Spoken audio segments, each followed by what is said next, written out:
Hey everyone, welcome back to Cosmic Moon Tarot. Thank you so much for tuning into another video. Please be sure to like, subscribe, and comment. And also, if you would like to book a personal reading with me, I will put my contact information in the description box below. So this reading is going to be a Pickerstone reading, and we're going to be trying to find out why do you keep attracting situationships instead of your true love. Okay, so let's go ahead and jump right in. Also, I will put the timestamps for the stones below in the comment section so that you're able to click on yours and get right to your reading. So this is going to be stone 1.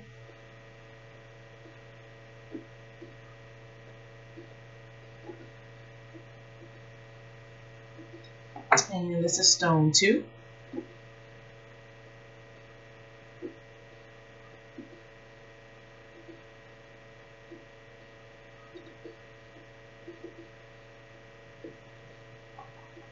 And this is stone 3.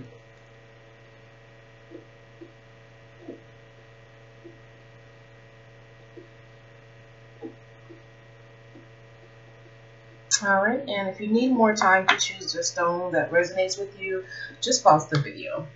So go ahead and get started with the reading for the people that chose stone 1.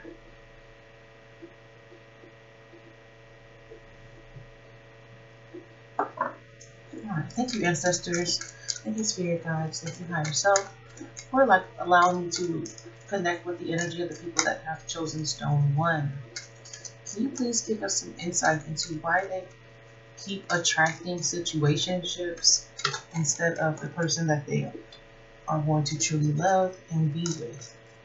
Why are they not attracting their true love? Why are they instead attracting situationships? Okay. Alright, so this has been coming up a lot in a lot of my readings. But yeah, so this is the Orca. And Orca is all about the need for having a deeper understanding of yourself, the need for trusting your instincts and allowing your true self to come forward. So I do feel like, this is an indicator that a lot of you guys are at a very important part of your spiritual journey right now.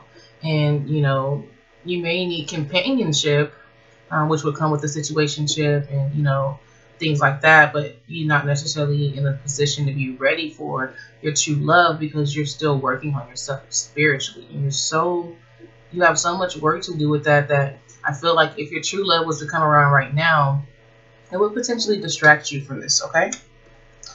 So I do want to dig in deeper, though, just to get some further insight into why you would be attracted in situationships and why your true love has not arrived yet.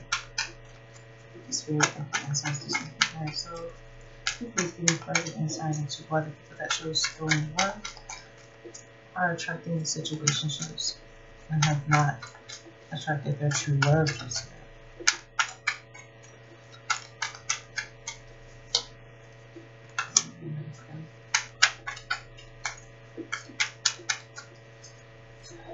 Alright, so we got the Ace of Swords and the Ace of Wands and the Five of Swords. So what this is telling me is that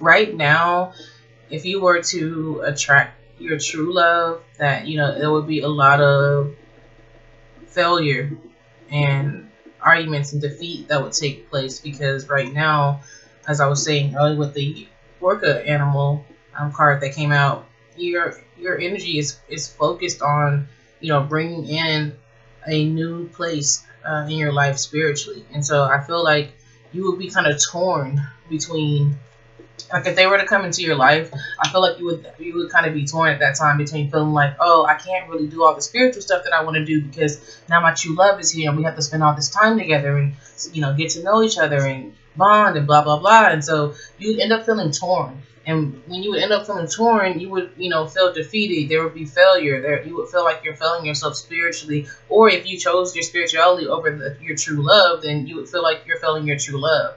And it could possibly also be a cause for you guys' relationship to prematurely fail because, like I said, you just weren't spiritually ready for it.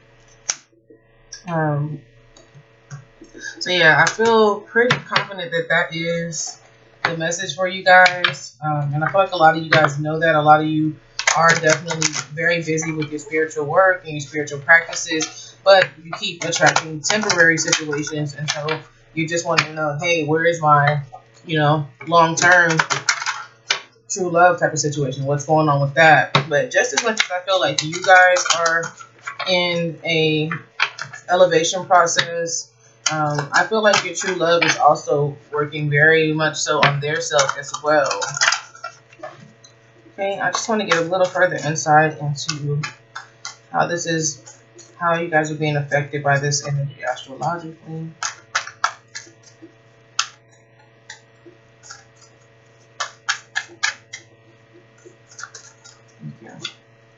Okay. Yeah, so you have the sun energy. This is a masculine energy. It is, things being brought to life or to light. And so I feel like right now it's also about, being able to gain respect for or from something. So I feel like, you're doing a lot of work to bring to light the things that you believe in spiritually. And also a lot of you will gain a lot of respect and notoriety from the spiritual work that you're doing. So yeah, it's very important. I don't want you guys to be discouraged because I'm not saying that you won't be able to eventually have the best of both worlds. It's just right now you need to focus your energy solely onto your spiritual work and your spiritual path. Okay. So that was the reading for the people that chose stone 1. Then I'll go ahead and move on to stone 2. And this is stone 2. All right. So, the people that chose stone 2. Spirit, the ancestors, so all in all, we're taking up the individuals that have chosen stone 2. If you could please give us some insight into all the people that chose stone 2 have been attracting situationships, temporary relationships, instead of their true love. What is causing them to attract these temporary relationships and not their true love? Thank you, Spirit.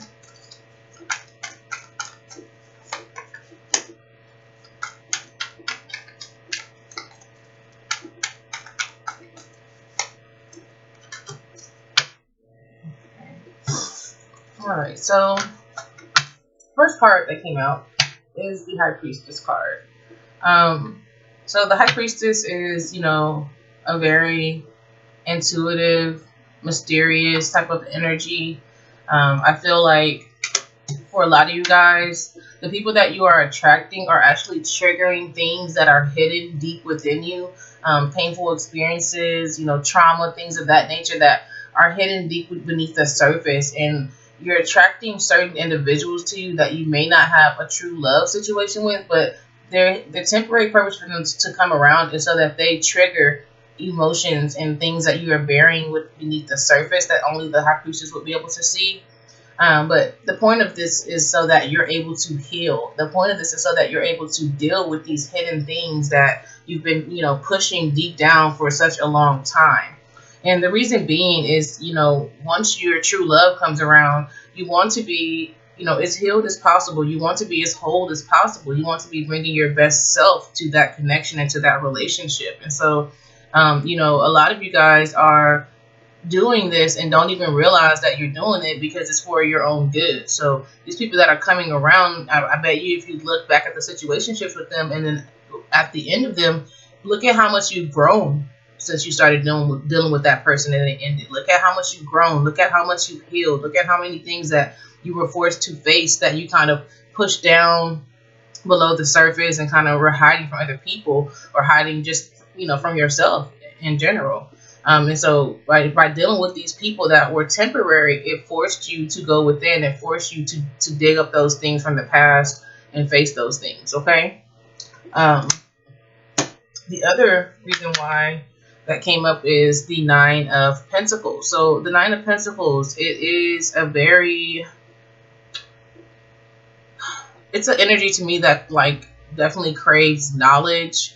It's also an energy to me that is, you know, it's secure, it's refined. Like I feel like you guys are trying to kind of become what is the word? Seasoned is the word, one of the words, but that's not the word I was looking for. But you know, you're basically trying to kind of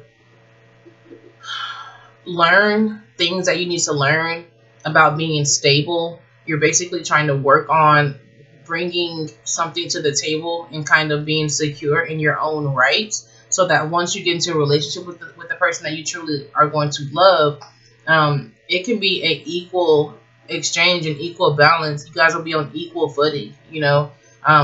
You'll be worldly, you know, you'll be, like I said, seasoned. Like you'll have a lot of knowledge of self. You'll have a lot of knowledge of, you know, how to get a bag and how to secure a bag. You know, you're not going to come into the relationship with the person being in need.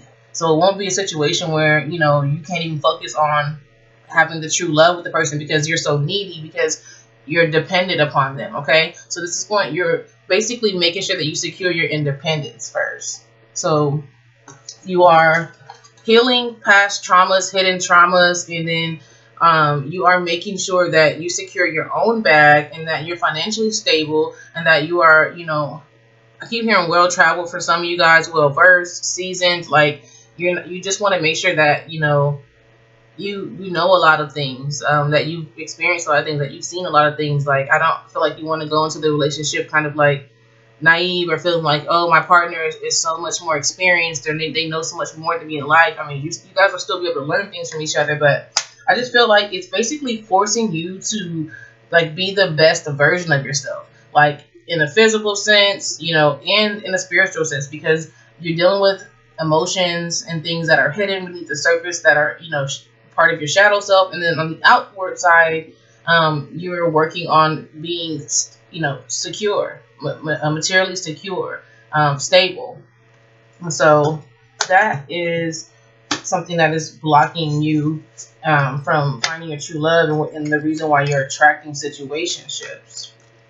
Okay, let's see what else I can find out about why the people that chose Stone 2 would be attracting situationships. Why are the people that chose Stone 2 attracting situationships?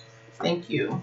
Okay, yeah, so this is basically just reaffirming, literally, guys, like the same cards have came out and just in a different deck. So this energy, this is my intuition card for this deck. Same thing with the High Priestess energy. You're trying to uncover things that are hidden. You're trying to uncover things that, you know, are not, that have not been said, and heal and deal with those things. And then this is my bird that's bringing in financial security, that's bringing in stability. And so you're working on investing in yourself is what I'm hearing. You're investing in yourself. You're building a stable foundation for yourself. And so when you go into the relationship with the person, you're going to be both emotionally healed and spiritually healed, and then you're going to be financially secure and have your own stable foundation. Okay, so that is what has been attracting situationships for people that chose Stone 2. I'm going to go ahead and move on to the ones that chose Stone 3. Or no, I'm sorry, this is Stone 3. So yeah, this is the guys that chose Stone 3. Okay. So let's see.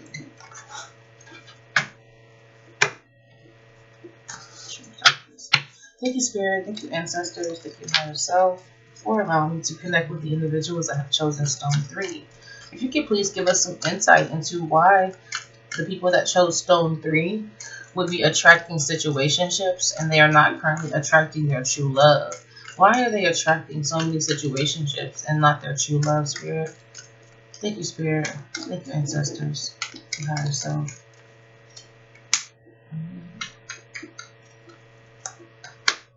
Oh, okay. Let's clarify. That's interesting.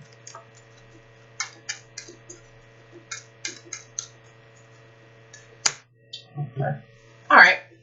So first thing that popped out is this. This is what's blocking you from finding your true love and why you're attracted to situationships. I feel like it's actually about your true love. The person that is you're meant to be with, they have to get themselves ready to live up to their obligation to you. Like this person, when they come in, they're going to come in full force, and with the offer of these rings and a full commitment. However, they have to be emotionally ready for this. Like I feel like at this time, if you guys were to come across each other's path, that they may recognize the level of a connection that you all have, but I don't know if they will be able or ready to live up to the commitment that they know that they should give to you, or the offer of love that they should be giving to you.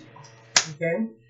The other thing that I pulled for what was blocking you is my puzzle piece card. So my puzzle piece card means that you have to know that you're just one piece of a big picture. So there are 4 pieces of the puzzle in this one that makes up one big puzzle. Okay?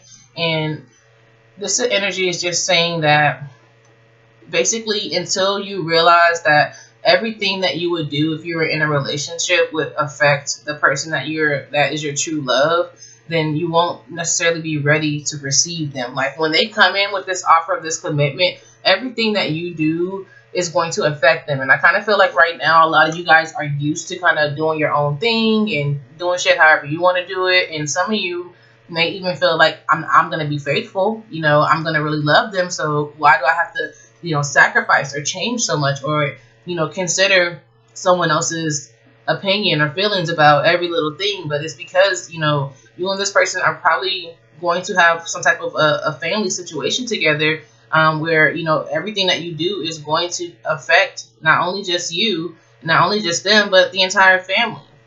And that could be with or without kids. It could just be the family unit as a whole. Your in-laws or whoever's on the other side of the family.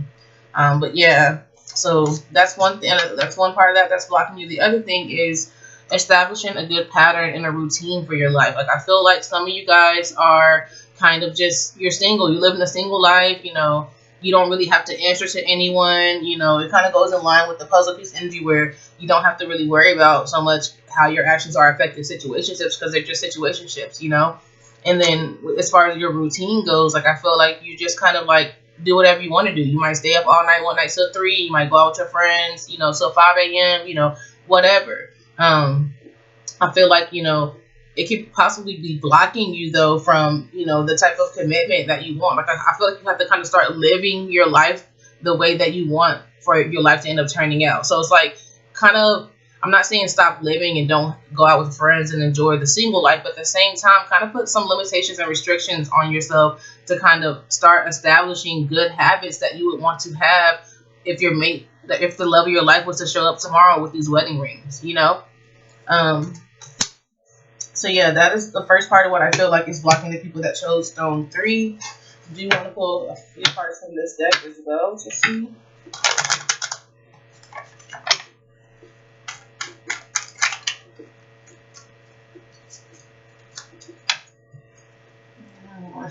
Here.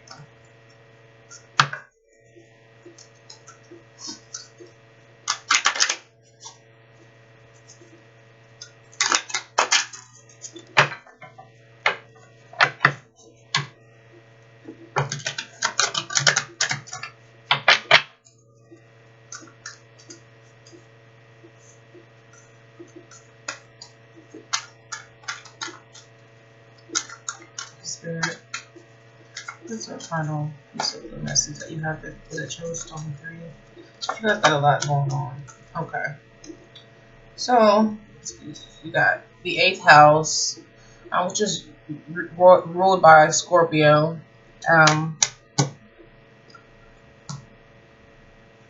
So, for a lot of you guys, I feel like you got the King of Cups, and then you also got the 3 of Pentacles. So, I feel like you kind of have to work on being emotionally balanced. Like some of you guys have the tendency to kind of fly off at the handle sometimes. You can go from 0 to 100 real quick on a motherfucker. And so, that's cool and all whenever you're in certain situations and that's called for. But I feel like you need to work on controlling your emotions and not letting your emotions control you so much, and kind of, you know, being able to check yourself when you need to, because you're going to have to become a part of like a big team, you know, and it's going to require a lot of you being emotionally stable in order for it to work. Okay. And so it kind of feels confusing, but it's like you can't you cannot you can't do your part of the relationship. You're not going to be able to do it if you don't have a cool head, if you can't stay cool, calm, and collected. Okay. And I feel like, you know, you guys are gonna have to put in, you and the person that's your true love, you're gonna have to put in some work with this person. Like, it's not, you guys are gonna have to like build some shit from ground up together. Okay. And, you know, they need you to be emotionally stable. And, you know, yes, you can be a protector over them, a protector of yourself, but it needs to be appropriately done. Okay. You guys got stuff to do. And then as far as the 8th house energy goes that I'm getting from you guys, I just feel like, you know, it can represent a major change. And so I just kind of feel like changing from, you know, being someone that will pop off real quick to someone that's calm and that's, you know, easily able to work with a team or in a team environment with somebody else to like build some shit from ground up and not be going off on people at any moment. You know, that's a major change, and the 8th house is all about major transformations. It's kind of like you will be killing off your old self. So yeah, that's what it is. You'll be killing off your old self.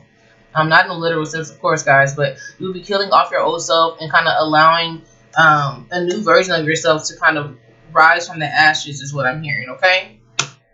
So there's a lot going on with you guys. Have the 3rd stone. You got a lot of work and a lot of things to get through before your true love will come. But it's because you and your true love are destined to do great things together. Okay. So, all right. I do hope that you guys enjoyed this reading. Please make sure that you like, comment, and subscribe. Also, please feel free to leave comments below letting me know any topics or questions that you'd like me to do future pick a stone readings on, and I'll do my best to accommodate you guys on that. Anyway, until next time, peace and prosperity to you guys.